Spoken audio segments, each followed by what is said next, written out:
Hi there Zerg players, this is Sidewinder for Community Starcraft 2. Today's video is going to be a build that I really like in Zerg vs Protoss that has been catching on quite a bit, and I actually really think it should be the standard build for this matchup. It's going to be the Overpool, as people like to call it. It's an 11pool 18hatch opener. I'm going to explain all the different nuances to it and what you guys should be looking out for. So this will be a build order video, and of course with every first overlord you make, send it over to the nearest close by air position.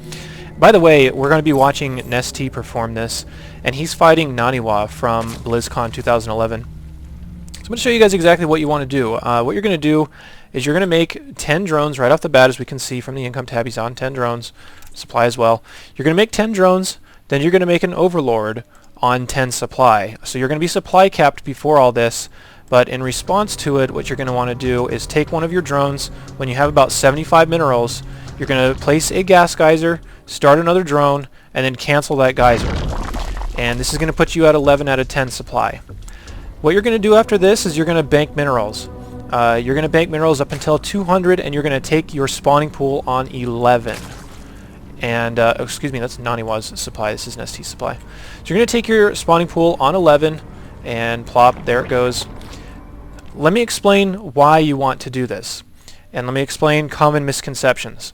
This is not cheese. This is not a Zergling rush. This is actually an economic build. The point behind this is that you're basically sacking one drone to get the fastest possible hatchery. Most Zerg players, let's say you're running something like a 14 pool and then hatch on, like, I don't know, 15 or whenever you can find the time to push the probe out of there. And you're oftentimes what's going to happen is the probe is going to be patrolling right here, dancing around, screwing you up, dropping pylons, and being annoying. And the idea here is that you're going to get like 4 or 6 Zerglings. It depends on how you want to run it. 4 or even as little as 2 if you're really confident is going to be the way you're going to run it. And that's going to be to kill if they place a proxy pylon here. It's really popular right now for Protoss players to scout out what you're doing. If they see this pool, a lot of them just don't know how to handle it, and they'll do really dumb stuff and slow themselves down. But if they drop a proxy pylon here, which they often will do, your Zerglings will be down here and they'll kill it, and your drone will be ready to set up the hatchery immediately.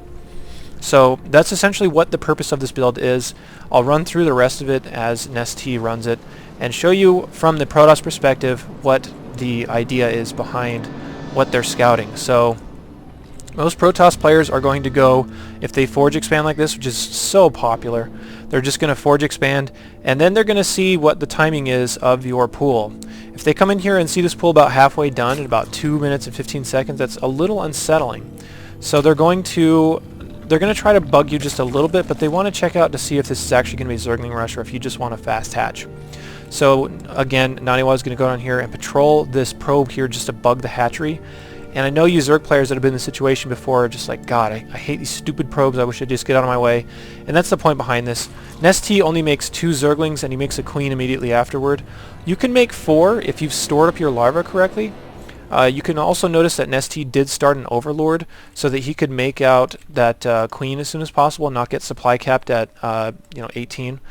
So yeah, so basically you're going to make an overlord on about 16 supply. It just depends on how many Zerglings you're going to make and whether you're going to make a queen, but 16 supply is a good barrier. And then I would actually recommend to put out 2 pairs of Zerglings. You're going to make 4 Zerglings, and then you're going to take your hatchery as soon as possible. As soon as these Zerglings get down here, essentially, your minerals should line up just fine so that your drone is ready to take that hatch. So let's run over a couple of different builds here from Zerg really quickly and show you how this compares. If you're fighting Protoss in particular, the idea here is that, oh, by the way, Nesty does something really smart. He does not show this drone trying to take that expansion. So if you could just kill this probe with these 2 Zerglings or whatever that might be there without showing your drone, you can still keep the Protoss player in the dark, because they might still be thinking, okay, well, has he actually placed his hatchery, or is he just going to one base all in me or do something crazy? So they really need to know if you're going to take this hatchery. By the way, gas, that's totally up to you if you want to take it or not. If you want to be more economic, don't take your gas. If you do want to be more safe or maybe a little more aggressive, you can take your gas to mine that first 100 to grab Zergling speed. But Nest's not doing it so that he can assure that his hatch is on time as much as possible. And you can see the hatch should be down at about 18 or 19 depending on what else has gone on throughout the course of the game. So yeah, I mean, Naniwa is eventually going to see this hatchery coming down, and I want to compare it to other common Zerg builds. So if you think about what are the most common two Zerg builds, it's going to be hatch first, or it's going to be like a 14 pool into whatever timing on the hatch. It can be 15, it can be 21, it can be anything like that. But the problem here once again is that you can't get your hatch down a lot of the times if Protoss players are harassing it by by dropping pylons or just bugging your drone that's coming down here. This is the fastest possible way to get a hatchery down, and if you want to, you can put out 2 pairs of Zerglings, run them up to their base. Sometimes they won't actually have this wall closed by the time you get there, and if you get a couple, like 4 Zerglings or so inside their base, you can kill probes, you can do a ton of scouting, you can just be annoying, you can kill pylons that are out here, make him lose mining time. There's a lot of different stuff that you can do. So I really like this build, and I kind of wanted to demonstrate a running of it from Nest-T, who, I mean, if you don't know who Nest-T is and you play Zerg, you're missing out, man. He's the best Zerg player in the world by far. So I hope this sheds some light on everything that might be going on. There's really not a whole lot of things that this is going to be vulnerable to, because your Zerglings are going to be out as soon as possible. And they're going to be out, you know, scouting the map. If you make 2 pairs of Zerglings, which I really recommend, you're going to have these 2 Zerglings here. You're going to put 1 at this watchtower, 1 at this watchtower, and then 2 in front of his base, and kind of run up there and scout and see what's going on every once in a while, in conjunction with the Overlord that you should have floating over there. So, yeah, that's essentially the rundown of the build. I mean, beyond that, it's kind of up to you and what you are preferring doing. If you see a fast forge expand like this, you can just go ahead and take a 3rd hatch, although on this map I'd usually recommend taking it right here, considering it's more clustered as opposed to more spread out. Protoss players can do a lot of shenanigans with warp prisms and pylons up here and stuff, and this is just overall a more safe spot to put it, especially because you can spot for like cannons and stuff coming down with an Overlord, and it's a less flying distance from your main. But yeah, the idea behind this fast queen as well, which I also really like, if you can find the minerals to put this queen out as soon as possible, it's to get injects on this hatchery just in case they're going for something really weird off of one base, like a 2-gate zealot pressure. You're going to have the larva to pump out Zerglings as well. You can also connect your creep right here if you don't absolutely need that larva, which it's really important to get that done, and I even see a lot of Zergs that are pro not do it. And the reason for that is just so you can transfer queens back and forth in case you're having to deal with Stargate harassment later in the game or whatever.